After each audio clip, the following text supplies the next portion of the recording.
Hi అందరికీ నమస్కారం, welcome to our channel. Present మనతో పాటు గెస్ట్గా ఉన్నారు సినిమా క్రిటిక్ విజ్ఞాన్ గారు. సార్ నమస్తే అండి. నమస్తే సార్.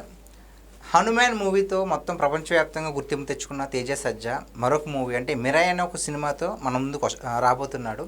సో మరి ఆ సినిమా నుంచి ఒక టీజర్ అయితే వచ్చింది. సో చూసారా సార్, అది ఎలా ఉంది? మిరాయి టీజర్ గురించి ప్రత్యేకించి మాట్లాడుకోవాలి. యాక్చువల్గా మిరాయి పోస్టర్ రిలీజ్ అయినప్పుడు, మంచు మనోజ్ లుక్ రిలీజ్ అయినప్పుడు అరే భలే ఉందో, వెరైటీగా అనిపించింది. టైటిల్ ఏంటి ఇలా పెట్టారు, మిరాయి అంటే ఏంటి, మనిషి పేరా? ఈ మధ్య కొన్ని అర్థం అవ్వట్లా, నాకు తెలియదు. ఇప్పుడు తండేల్ అనే పేరు పెట్టినప్పుడు సినిమా చూసేంత వరకు అర్థం కాల. ఆ నాయకుడిని తండేల్ అంటారు. తండేల్ అంటే ఏంటి, తండేల్ అంటే ఏంటి, అట్లా ఉంది పరిస్థితి. కొన్ని టైటిల్స్ అర్థం అవ్వట్లా. కొన్ని ఏం చేస్తున్నారు, తమిళ సినిమాలు సేమ్ అవే టైటిల్తో తెలుగులో రిలీజ్ చేస్తున్నారు. ఇప్పుడు తుడురూమ్ హిట్ అయింది బాగానే. తుడురూమ్ అంటే ఏంటి నాకైతే ఇప్పటికీ తెలియదు. ప్రామిసెడ్ వెల్కమ్ అని అర్థం, మేబీ లైక్ దట్, బట్ నాకు నిజంగా తెలియదు. సో అంటే నాకు పక్క లాంగ్వేజెస్ రాక సినిమా చూస్తే అర్థమైపోతుంది, ఓహో ఇదా అని. అంటే లాంగ్వేజ్ రాకుండా మనకు సినిమా చూసే ఇది ఉంది, కానీ అర్థం చేసుకునే శక్తి ఉంది, కానీ ఆ టైటిల్స్ తెలియట్లా. చాలా వరకు ఇలాగే ఉండిపోయాయి. ఇప్పుడు మిరాయి అనే రాగానే సంథింగ్ ఏదో కొత్తగా ట్రై చేసి ఉంటారులే. ఫోన్లే పైన బాగానే ఉంది మిరాయి, వెరైటీగా మిరాజ్ సినిమాస్ లాగా చూద్దాం అనుకుంటారు. ఇప్పుడు ఒక చిన్న గ్లిమ్స్ రిలీజ్ అయ్యి అది ఒక ఖడ్గం, ఓ ఆయుధం. దాని ఇక ఆయుధం ఒకటి ఉంది అంటే రెగ్యులర్ స్టోరీలే ఉంటాయి. అసలు భూమి మీద ఎక్కడ ఏమీ లేని ఒక వింత ఉంటుంది, మొత్తం అంతం అవ్వాలి ఖచ్చితంగా. దీన్ని ఎదుర్కోవడానికి ఒక శక్తి రావాలి, ఆ శక్తి ఆయుధం. మరి ఆయుధం ఎట్లా శక్తి అవుతుంది? ఇప్పుడు అరుంధతి సినిమాలో ఆయుధం తయారు చేసిన ఆ పిల్ల బ్లడ్ పడితే తప్ప దానికి జీవం రాదు. మన కల్కిలో ఆయుధం ఉన్నా కూడా కర్ణుడు వచ్చి ముట్టుకుంటే తప్ప దానికి శక్తి రాదు. ఇప్పుడు ఈ ఆయుధాన్ని తేజ సజ్జా ఒకటి ముట్టుకుంటే కానీ దాన్ని ఏదం అవ్వదు. మళ్ళీ ఇప్పుడు అసలు నువ్వే ఎందుకు ముట్టుకోవాలి, నువ్వెవరు, నీ జన్మ రహస్యం ఏంటి, ఇలాంటివన్నీ రెగ్యులర్ ఫార్మెట్టే. కాకపోతే ఇక్కడ ద ప్రజెంటేషన్, నరేషన్, ఎవ్రీథింగ్ కూడా చాలా నీట్గా బ్యూటిఫుల్గా ఇచ్చారు. And next Manchu Manoj, obviously ఇలాంటిది ఒక దివ్యమైన ఆయుధం ఉంది, దాన్ని ఒక హీరో పట్టుకొని ఏదో చేయాలనుకుంటుండంటే అంజి సినిమాల ఆత్మలింగం నాకే కావాలి అన్నట్టుగా ఒక విలన్ వస్తాడు కంపల్సరీ, అది నాకే దక్కాలి అని.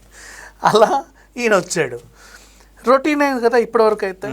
ఈ రొటీన్ని డిఫరెంట్ ప్రెజెంటేషన్ ఎలా చేయబోతున్నారు అంటే, వెన్ యూ కమ్ ఎండింగ్, కోతులన్నీ ఇలా దండం పెడుతుంటే ఒకరు నడుస్తున్నారు, అది నడిచింది. అంటే డౌట్ ఏంటంటే నడుచుకుంటూ వచ్చేది ఎవరు అంటే హనుమంతుడా లేదంటే శ్రీరాముడా అనేది చాలా మందికి డౌట్ఫుల్గా ఉంది. అంటే ఒక దేవుడాన్ని చూపిస్తున్నారు. ఎగ్జాక్ట్లీ, మేబీ నేను శ్రీరాముడనే అంట.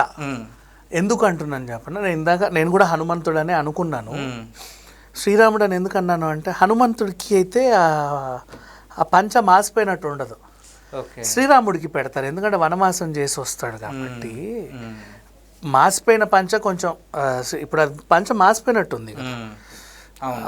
సో శ్రీరాముడేమో అంటే ఈ కోతులు దండం పెట్టడం కూడా హనుమంతుడు అయితే అవి ఎంజాయ్ చేస్తాయి, మా వాడు వచ్చాడు అని. బట్ ఇక్కడ ఏంటంటే అయ్యో దేవుడు వచ్చాడు అని దండం పెట్టడం. మేబీ శ్రీరాముడి బ్యాక్డ్రాప్ తీసుకున్నారేమో అనేలాగా ఉంది. శ్రీరాముడు బ్యాక్డ్రాప్తో ఇప్పుడు మిమ్మల్ని మెస్మరైజ్ చేయడానికి రాబోయే సినిమాలు ఏంటంటే, ఇప్పుడు కార్తికేయ ఫ్రాంచైజీ 3, ఫస్ట్ ఫ్రాంచైజీ వాళ్ళు సుబ్రహ్మణ్యపురం చుట్టూ తిరిగారు, తర్వాత వచ్చి మన ద్వారక, ఇప్పుడు థర్డ్ మన అయోధ్య రామాలయం చుట్టూ మిస్టరీని ఛేదించబోతున్నారు అనేది ఒకటి ఉంది. శ్రీరాముడి మీద ఆల్రెడీ ఒక సినిమా ఫిక్స్. నెక్స్ట్ అలాగే బాలీవుడ్ రామాయణం, ఆబ్వియస్లీ అది ఎప్పుడు వస్తుందో తెలియదు.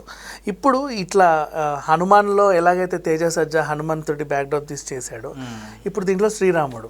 ఈ పిల్లోడికి మంచి మంచి సినిమాలు పడుతున్నాయి. అండ్ హనుమాన్ అన్ఎక్స్పెక్టెడ్ సిచ్యువేషన్ ఏదో అట్లా తలుక్కుని వచ్చేసింది. ఆ గ్రాఫిక్స్ చూసిన తర్వాత అందరూ అసలు ఎక్కడికో వెళ్ళిపోయారు. ఒరే ఎన్ని కోట్లు పెట్టి తీశారా బాబు అంటే, ఏం లేదు అంతే.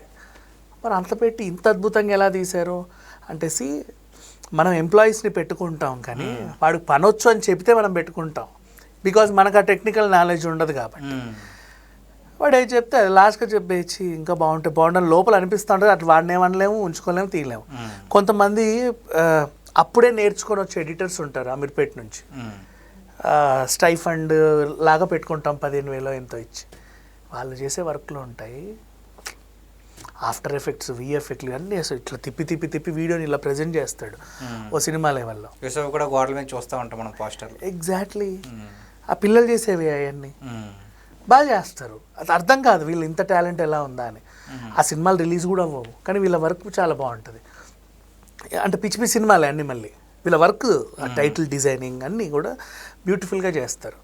అదే బాగా పని వచ్చినోడిని పెట్టుకున్నా కూడా వాడు ఏదో ఏమీ లేదులే ఇంతే అన్నట్టు ఇచ్చేస్తాడు. మనం మళ్ళీ వాడికి లక్షలు లక్షలు ఇస్తాం, ఈ పిల్లలకు అసలు డబ్బులు కూడా ఇవ్వం, వీడి పేరేయడమే గొప్ప అని ఫీల్ అవుతాం. ఇట్లా ఉండేవాళ్ళు ఉంటారు. సో హనుమాన్కి వాళ్ళకి దొరికిన టీము తక్కువలోనే మంచి అవుట్పుట్ ఇచ్చే అద్భుతమైన టీం దొరికింది, మ్యాజిక్ చేశారు. మిగతా సినిమా వాళ్ళు ఏంటంటే వెతుక్కుంటూ విఎఫ్ఎక్స్ ఎవరు చేస్తారని ఏ స్టూడియో కింద వెతుక్కుంటూ 100 స్టూడియోలు తిరుగుతూ ఉంటారు. నీకు ఆ ఏబిసిడి స్టూడియోకి నువ్వు వెళ్ళావు, ఆ ఏబిసిడి ఎవరు ఏదో బీబీసీ సినిమా చేశారు, అది పెద్ద హిట్ అయింది. అప్పుడున్న ఎంప్లాయీస్ ఇప్పుడు ఉంటారని నీకు తెలియదు. నువ్వు ఆ సంస్థను నమ్మి ఇచ్చేస్తావు. అప్పుడున్న ఎంప్లాయీ ప్రమోషన్ వచ్చి ఇంకెక్కడికో వెళ్ళిపోతాడు, ఆడు ఇంకో ఫ్రెషర్ వస్తాడు ఇట్లా ఎడ్డి మొహం వేసుకొని, వాడు ఇంకోలా చేస్తాడు. నీకు అనిపిస్తుంది ఆ కంపెనీ వాడికి బాగా చేసింది నాకు బాగా చేయలేదని. ఎంప్లాయీస్ని బట్టే ఉంటుంది ఎప్పుడైనా సరే ఈ వర్క్ అంతా. అండ్ నౌ మిరాయికి వస్తే తక్కువ బడ్జెట్లో అద్భుతమైన గ్రాఫిక్స్, ఇది కూడా చెప్పాలి అంటే. అండ్ వీళ్ళు ఎంచుకున్న కాన్సెప్టే మొత్తం విఎఫ్ఎక్సే సినిమా అంతా. గాలు లేస్తున్నారు ఒక బ్లాక్ అంటే చెడు అని చెప్పినప్పుడేమో బ్లాక్ ఒక ఏదో దుష్ట శక్తి వచ్చినట్టుగా. ఎగ్జాక్ట్లీ అదేంది అరుంధతిలో ఆత్మ సబ్సబ్సబని వెళ్ళినట్టుగా అది ఇట్లా వెళ్ళడము. ఈ టైప్ గ్రాఫిక్స్ అంత తక్కువ బడ్జెట్లో అంత అద్భుతమైన ప్రెజెంటేషన్ అంటే నిజంగా హ్యాట్స్ ఆఫ్. నాకు మిరాయి నచ్చింది. అండ్ ఈవెన్ మంచు మనోజ్ నటన కూడా బాగుంది. లాస్ట్లో వచ్చిన ఒకవేళ నిజంగా శ్రీరాముడే అయితే ఈ సినిమా ఎక్కడికో వెళ్ళిపోద్ది. నవమికి రిలీజ్ చేసుకుంటే కనుక బాక్సులు బద్దలే చెప్పాలి అంటే. సో ఇంకొక షార్ట్ కూడా ఉంది, 9 books 100 questions 1 స్టిక్ అని చెప్పిన వెంటనే, సో బిగ్ అడ్వెంచర్ అని చెప్పిన వెంటనే కూడా ఒక ఈగల్లో సంథింగ్ ఒకటి వచ్చి ఒక సీన్ ఉంది. సో అది అంటే అది ఎలా ఉండబోతుంది అనుకుంటున్నారు మీరు అసలు? అయితే ఒకవేళ మీరు లాస్ట్లో నడిచింది రాముడి పాదాలే అయితే నువ్వు ఆ ఈగుల్ని గరుత్మంతుడు అనుకో. ఇన్ కేస్ అది రాముడి పాదాలే అయితే చెప్పలేను, తెలియదు మనకి. అంటే మనకి గ్లింప్సే కదా వచ్చింది. ఫస్ట్ ఏం చేస్తారు, టైటిల్ రిలీజ్ చేస్తారు, తర్వాత మోషన్ పోస్టర్ ఇట్లా ఉంటుంది అని. ఈ మధ్య గ్లింప్స్ వచ్చింది, గ్లింప్స్ తర్వాత టీజర్, తర్వాత ఒక ట్రైలర్. అప్పుడు కానీ మనకు ఒక అవగాహన రాదు. గ్లిమ్స్ ఇప్పుడు అంతా మనం డీకోడ్ చేసుకోవడమే. సో అసలు అంటే మనం ఇప్పటివరకు మన ఊహలే ఏదో ఒక 300 కోట్ల సినిమా గురించి మాట్లాడుకున్నట్టుంది. కానీ వీళ్ళు 30 కోట్లలో తీసినటువంటి సినిమా లాగా తెలుస్తుంది. Such a beautiful film. నిజంగా 300 కోట్లతో మనకు అది తెలిసిపోతుంది కదా ఆర్టిస్టులు వాళ్ళంతా కూడా. తేజ సజ్జా ఇతని కెరీర్ బాగుంటుంది అబ్బా. ఈ జనరేషన్ మొత్తంలో పర్ఫెక్ట్ ప్లానింగ్తో వెళ్తున్నాడు. మంచి మంచి సినిమాలు ఇతన్ని నమ్మి తీస్తున్నారు. ఇంకా దీంట్లో హీరోయిన్ ఎవరో తెలియదు కానీ మిగతా క్యారెక్టర్స్లో నాకు శ్రియ బాగా నచ్చింది. శ్రియ ఇప్పటివరకు గ్లామర్ రోల్సే చేసింది. అసలు పర్ఫార్మెన్స్ ఓరియంటెడ్ రోల్ చేయడం ఫస్ట్ టైం. తనకు పడ్డాయి క్యారెక్టర్స్ బట్ అయినా సరిగ్గా చేయాలి. దీంట్లో చాలా బాగా చేసింది. ఓకే. సో మరి ఈ టీజర్ మొత్తం మీద అంటే నాకు అనిపించింది ఏంటంటే మంచు మనోజ్ బాగా హైలైట్ అయ్యాడు అని నాకు అనిపిస్తుంది. సో ఈ మధ్యన చూసుకుంటే 9 years గ్యాప్ అని ఒక మాట వినిపిస్తుంది మనోజ్ నుంచి. సో ప్లస్ ఇంకొకటి ఏంటంటే భైరవం వస్తుంది. సో భైరవం హిట్ అయినా హిట్ కాకపోయినా సో మరి ఈ సినిమాతో కంబ్యాక్ గట్టిగా ఇస్తారనుకుంటున్నారా మీరు? మంచు మనోజ్ ఆఫ్టర్ 9 years తన సినీ కెరీర్కి అయితే ఏమాత్రం డోకలేదు. అబ్బాయి మంచి నటుడే, చాలా బాగా చేస్తాడు. దీంట్లోనూ బాగా నటించాడు. పర్సనల్ లైఫ్లో మాత్రం విలన్, తెర మీద మాత్రం ఒక మంచి క్యారెక్టర్ ఆర్టిస్ట్. గుడ్, అంత మించి ఇంకేం చెప్పలేదు. తన కెరీర్ బాగుంటుంది. సో టీజర్లో అందరినీ కూడా కట్టిపట్టేసేలా ఉంది ఏంటంటే బ్యాక్గ్రౌండ్ మ్యూజిక్. సో మరి ఈ సినిమాకి ఎవరు అంటే సో హనుమాన్తో అందరినీ కట్టిపడేసిన గౌరవ్ హరి గారే. సో ఈ సినిమాకి కూడా మ్యూజిక్ డైరెక్టర్. మీకు ఎలా అనిపించింది ఆ మ్యూజిక్ కానీ?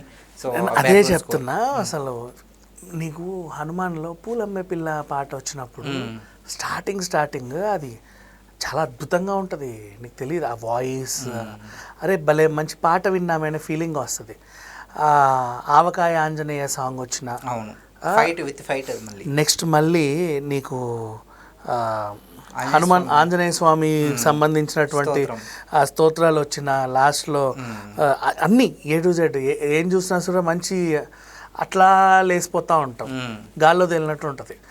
సో ఇది కూడా అంతే, మ్యూజిక్ అద్భుతం అంటే అద్భుతంగా ఇచ్చాడు. నేను చెప్తున్నా కదా, చిన్న చిన్న టెక్నీషియన్స్ అంటే చాలా మేము కోట్లల్లో తీసుకుంటామని చెప్పుకోనికే టెక్నీషియన్స్, బట్ అద్భుతమైన పని గల టెక్నీషియన్స్ అనమాట. ఇలాంటి టీమ్స్ ఉంటే ఇట్లాంటి సినిమాలు ఇంకా బోల్డ్ వస్తాయి. సో ఓవరాల్గా అంటే ఒకప్పుడు తెలుగు సినిమా అంటే కేవలం మన తెలుగు వాళ్ళకి మాత్రమే పరిమితం. సో బాహుబలి తర్వాత దాని స్థాయి మారింది. సో త్రిబుల్ తర్వాత, పుష్ప తర్వాత మొత్తం భారతదేశమే కాకుండా అవుట్ ఆఫ్ కంట్రీస్ కూడా తెలుస్తున్నాయి. సో మరి మన తెలుగు సినిమా హాలీవుడ్కి పోటీ వచ్చేంతలాగా ఇప్పుడు ఆ రేంజ్లో సినిమాస్ వస్తున్నాయి కదా, దీనిపై మీ అభిప్రాయం ఏంటి? ఆల్రెడీ ఇప్పుడు నువ్వు DUNC చూసావా? DUNC డంక్ పార్ట్ 1 పార్ట్ 2 వచ్చింది. అది ఆస్కార్ మూవీ యాక్చువల్లీ. ఓకే. కలికి ఏం తగ్గలేదు దానికి. వాడేదో ఫ్యూచర్ అనుకున్నాడు, ఆ ఫ్యూచర్ ఉందో లేదో కూడా మనకు తెలియదు బేసికల్లీ. బట్ కలికి జనాలకి ఎందుకు అంతగా కనెక్ట్ అయిందంటే మనకు ఒక యుగాలనే ఉన్నాయి కదా, త్రేత, ద్వాపర, కలి. ఈ కలియుగం ఎప్పుడు ఎండ్ అవుతుంది అనే ఒక అద్భుతమైన తీసుకున్నాడు. అందరికీ కనెక్టెడ్ స్టోరీ అది. అట్లా మనుషులకి కనెక్ట్ అవుతా కూడా అంత అద్భుతమైన టెక్నాలజీ చూపించడం చాలా గ్రేట్. సో మన సినిమా నన్ను అడిగితే అసలు ఏమాత్రం తీసిపోదు అవతార్ లాంటి మూవీస్కి కూడా కలికి. సో మనం ఆల్రెడీ హాలీవుడ్ రేంజ్లోనే ఉన్నాం, అక్కడే ఉన్నాం, ఏమాత్రం తగ్గల. వాళ్ళకి పోటీ ఇచ్చేంత స్థాయిలోకి వెళ్తారంటారా? వాళ్ళు మన కథల్ని నమ్ముకొని హైలైట్ అవుతున్నారు. ఇప్పుడు అవతార్ పంచభూతాలు, నీరు, నిప్పు, పంచభూతాలు అవతారు. మనల్ని మన రామాయణంలో ఉన్నటువంటి పాటలు, భాగవతంలో ఉన్నటువంటి పాటలు, మహాభారతంలో ఉన్నటువంటి పాటలను బేస్ చేసుకొని తీసినటువంటి సినిమా అది. ఓకే. అవతార్ చూడు, ప్రపంచం మొత్తం మన వాళ్ళనే, మన కథలనే నమ్ముకుంటుంది. మన వాళ్ళు ఇంకా అద్భుతంగా తీస్తారు. ఇప్పుడు రేపు రోజు బాలీవుడ్ రామాయణం ఏమో బాగుండొచ్చు, చెప్పలేం. రేపు నెక్స్ట్ రాజమౌళి గారు మహాభారతం తీస్తారు, ఇంకెలా ఉంటుందో చెప్పలేం. సో అట్లా వెళ్ళిపోతున్నాయి. మన స్టాండర్డ్స్ ఎప్పుడు హై లెవెల్లోనే పోతున్నాయి. ఓకే. ప్రపంచానికి మనం కథలు అందిస్తున్నాం, పైగా మన సంస్కృతిని కూడా పరిచయం చేస్తున్నాం. ఓకే. ఇలా చేసుకుంటూ వెళ్ళడం చాలా అరుదు. చాలామంది ఏదో క్రియేటివిటీ సంథింగ్ ఏదో ఒక లోకాన్ని క్రియేట్ చేసి మీ మెప్పు పొందుతారు. మనం ఏంటంటే మన పురాణాల్లో ఉన్న లోకాలనే దాన్ని నీట్గా ప్రజెంట్ చేసి మన సంస్కృతిని ప్రపంచానికి చెప్పుకుంటూ హిట్లు కొడుతున్నాం. ఒక బాహుబలి దగ్గర నుంచి తీసుకున్నా సరే, ఏ సినిమా అయినా ఒకటే, మంచి చెడు. ఓకే. చెడు మీద మంచి గెలిస్తే క్లైమాక్స్, అంతే. ప్రతి సినిమా అంతే, కానీ దాన్ని చూపించే విధానం. ఓకే. Thank you sir.